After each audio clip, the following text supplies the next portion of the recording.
Эльмира Ажыканова, Дуал саат. Окуган Мунара Алимжан кызы. Таң агарып, жарыктын шууласы терезе парданын жабылбай калган тилкесинен бөлмөнүн ичине түшө баштады. Кемпир эски керебетин кыйчылдатып бир капталына оодарылды.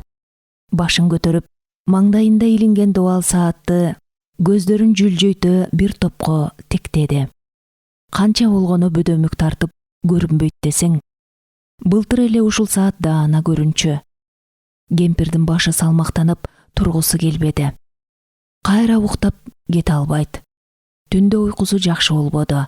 Улам оодарылып төшөлүп чыкты. Кийинки убактарда дайым эле ушундай. Бирде ысып, кайра чыйрыгып, жуурканын улам ачып жаап атып таң атырды. Каарыганда уйку качат деген ушул деп коет өзүнчө. Ошентип таң аппак атты. Адашкүл кемпир шыпты тектеп үнсүз жата берди. Шашып тура калгыдай кайсыл иши күйүп атты эле.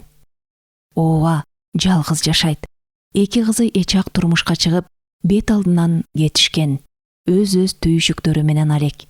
Бири Кара-Балтада турат, экинчиси алыскы чет өлкөдө. Ошол четтеги кызы апасын жалгыз калтыргысы келбей, далай жолу алып кетмекчи болду. Ага Адашкүл байбиче көнө койбоду. Өз оокатымды өзүм кылам. Азырынча алдан күчтөн тай элекмин. Убара болбо. Өз үйүм, өлөң төшөгүмдү таштап эч кайда кетпейм, деп кызын түңүлдүрө айтты. Дуалга тагылган алкагы күрөң тегерек сааттын чыкылдаган. Илгери кайсыл бир майрамда күйөөсүнүн иштеген жеринен белек кылышкан эле. Мына, сонун саат алып келдим сага, деп өз колу менен мык кагып ушул дуалга таккан эле күйөөсү. Ошондон бери бир ордунда чыкылдап турган. Адашкүл кээде колуна алып, чаңын сүрүп, кайра этияттап илип коет. Андан бери далай жылдар өттү. Күйөөсү үйдөн чыгып кетип, жаш келиндин үстүнө кирип, бала чакалуу болуп жашап жатканына да көп жыл болду. Адашкүл өмүр бою мектепте башталгыч класстарды окутту. Жүздөгөн, мүмкүн миңдеген балдарга тамга таанытты. Жылдар деген жылып аккан суу экен. Өмүр дегениң четинен кетиле берет экен. Эскинин ордун жаңы, карынын ордун жаш басат экен. Акыры Адашкүл да керектен чыккан буюмдай үйдө олтуруп калды. Иштеп жүргөндө жалгыз экени билүүнчү эмес. Таңдан кечке мектептин ызы чуусу менен алаксып, кечинде үйгө сала келген дептерлерди текшерип, эртеңки сабактын камын көрүп, андан кийин анча-мынча тиргелигин жасаган соң, көңүлү келсе телевизор көрчү, болбосо жатып алчу. Мектепке жаңы келген директор пенсияга чыккандар жаштарга орун бошотуу керек деген талабын койду. Мынасага өкмөт аздыр көптүр пенсия берип атканы ырас дечи. 4 мугалим арызын жазып кете беришти. 40 жыл бою иштеген мектебин бир күндө таштап, үйдө олтуруп калуу чынында оор болду. Ал кезде Карлыкка анчейин моюн сунай элек болчу. Дагы 4-5 жыл иштеп турганга кудурети жетмек. Бирок айла жок, замандын талабы ушул экен. Артыңдан жаштардын тобу келет турбайбы? Андан бери бир топ жылдар өттү. Адашкүл өз оокатын жалгыз өткөрүп келет. Жалгыздыгы күндүз анчейин сезилбейт. Кыбырап кирип чыгып, үй иштери менен алаксыйт. Кеч кирип эл ордуна олтурганда үйдүн ичи жоо алгандай жымырап, убакыт токтоп калгандай жүрөгү сыгылып кетет. Уулум болгондо келин алып, эл сыяктуу неберелерим менен очор бачар болуп жашамакмын деген тымызын арманы бар.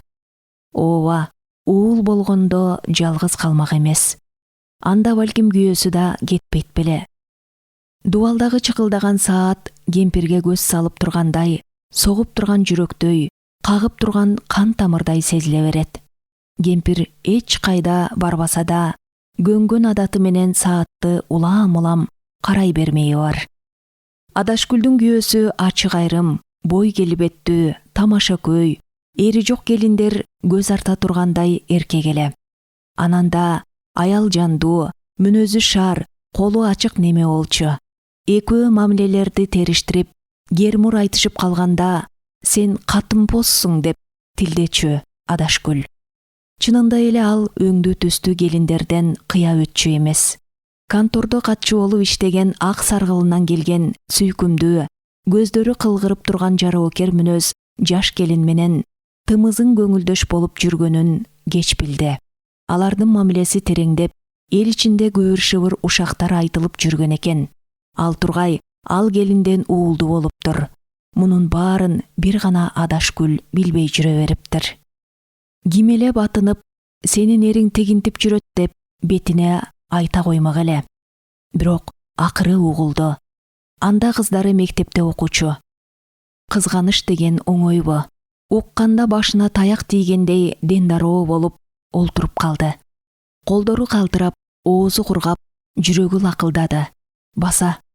Балекет баскан кан басым ошондон тартып көтөрүлчү болгон. Ошол окуя экөөнүн ортосун биротоло бөлдү. Күйөөсү ал келинге баш оту менен кетип калбай, барып келип жашыруун мамиледе жүрө берсе, Адашкүлдүн деле ачуусу тарап, көзүм көрбөсө көчүгүмдү бөрү жесин болуп, балким жашай бермек. Ооба, ойлоп көрсө күйөөсү кызматым боюнча командировкага кеттим деп 2-3 күндүн биринде үйгө келбей калчу. Адашкүл эч бир шек саначу эмес. Көрсө эри кылгылыкты кылып жүрүптүр да. Кийим кечеңди алгында үйдөн чыгып кеткин, деди Адашкүл, каалганы чоң ачып, калчылдаган колдорунун сөөмөйү менен сыртты көрсөтүп. Ошол сөздү эле күтүп тургансып күйөөсү чыгып кетти. Адашкүл мугалимдик тартипти өз турмушуна да колдонуптур. Тентек окуучуну класстан айдап чыккандай эле чыгарып жибериптир күйөөсүн. Көп өтпөй тигил сулуусу экөө башка районго көчүп кетти дешти. Ойлоп көрсө Адашкүл чогуу жашаган турмушунда күйөөсүнө «Мен сени жакшы көрөм, сен жакшысың, күтүп атам, качан келесиң?» деген сыяктуу жылуу сөздөрдү такыр айтпаптыр. Андай сөздөрдү эркек гана айтышы керек деп ойлочу. Аялдай болуп эркелеп, кылыктанбаптыр. Анткенди уят деп эсептечү. Үйдө да эреже менен жашаган мугалимдик мүнөзүнөн жасчу эмес. Убагында тамагын жасап, үй ичин таза күткөнү менен жароокерлиги жок эле. Жатаарда күйөөсү тийишип баратканда барчынары деп колун кагып таштачу. Көрсө аял деген күйөөсүнө эрке, жумшак, кылыктуу аялзада болушу керек тура. Ооба, Адашкүл ойлоп көрсө бир да жолу күйөөсүнүн мойнуна колун артып кучактабаптыр. Андайда жапа-кеч сүйкүмдүү аялды башка жактан жолуктуруп калса, эркегиң ээрчип кете берет тура. Ошондой эле болбодубу?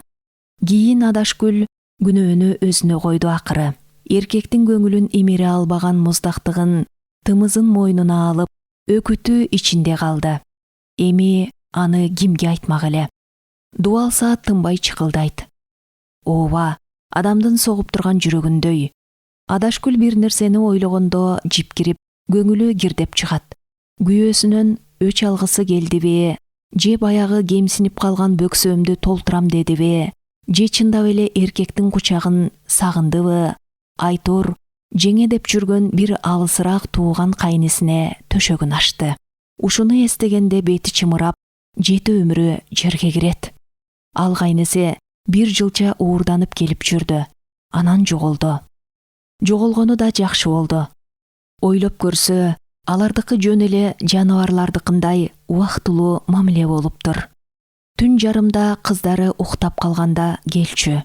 Жылуу төшөккө коюндашып кирип кетишип, оюндары бүткөн соң жуунуп чайынып тамакка олтурушчу. Курсагы да, көңүлү да тойгон кайниси уурудай болуп акырын чыгып жолуна түшчү. Ооба, Адашкүл аны кумарланып күтчү десең, жаш кезинде күйөөсүн да антип күтпөптүр. Күйөө кайда кетмек эле, акыры ушул үйгө келет деп ойлогон. Кайнысын узаткандан кийин көңүлү ачылып, жүзүнө кызыл жүгүрүп, өзүнчө бир купуя жагымдуу сезимдерге чулганып, таңга маал таттуу уйкуга кетчү. Бирок кийин ойлосо, анын баары отурумдук эле сезим болуптур. Кайнысы келбей калгандан кийин андан көңүлү сууп, иринжип, ошондой ишке барганына өкүнүп калды. Кемпир сааттын добушун тыңшап бир топко жатты. Жүрөгү да саат менен бирге согуп жаткандай. Чык-чык, чык-чык, чык-чык. Баса, алиги кайнысы экөөнүн түнкү оюндарына да ушул саат күбө. Тобо, саат Адашкүлдүн бүткүл кыбыр эткенин көрүп билип келатканын карасаң. Кемпир ордунан туруп кийинип сыртка чыкса, кыламыктап каар жаап коюптур. Аба таптаза. Эшик алдындагы жука карды эски шыбак шыпыргы менен шыпырып чыкты. Кеч күздүн чыйрыктырган суук леби алдыдагы келаткан катаал кыштан кабар берип тургандай. Ошентсе да, таңкы таза абага чыкканда Адашкүлдүн ооруп турган башы басылып, көңүлү ачыла түштү. Шашпай жуунуп, чайды кызыл демдеп, сүт актап ичип олтурду. Жалгыздын иши жалгызда. Жалгыз киши эмнени гана ойлобойт. Кайра эле баягы кирди чыкты ойлор. Чайын ичеби, керебетинде жатабы, телевизор көрөбү, дуал сааттын чыкылдап карап турганы турган. Бирок тили жок. Эч нерсе дей албайт. Убакыттын канча болгонун гана көрсөтөт. Анткени менен билген кишиге сааттын аткарган милдети өтө чоң. Тык-тык этип көз ирмемдер өтүп атат. Көз ирмемдер тамчы суудай топтолуп, күндөрдү, апталарды, айларды ары карай тоголотуп жиберүүдө. Апталар, айлар тоголонуп олтуруп, жылдарды артка жылдырууда. Айтор, дуал саат бүтүндөй өмүрдү бир тамчыдан кемитип уурдай берет экен. Бүгүн айдын 12-си. Адашкүл кемпир көчөгө чыгып пенсиясын алганга барат. Андан ары базардан чай чемек, дарыканадан керектүү дарыларын алат да үйгө кайтат. Башка кайда бармак эле. Баса, поштага кирип электрдин акчасын да төлөй келиши керек. Жылуу кийинип албаса күндүн ырайы жакшы эмес. Дуал саат болсо кемпирди чыкылдап узатып кала берет. Келгенде тосуп алат. Ушул сааттын чыкылдап турганына каниет. Сиздер Элмира Ажыканованын Дуал саат деген аңгемесин уктуңуздар. Окуган Мунара Алимжан кызы.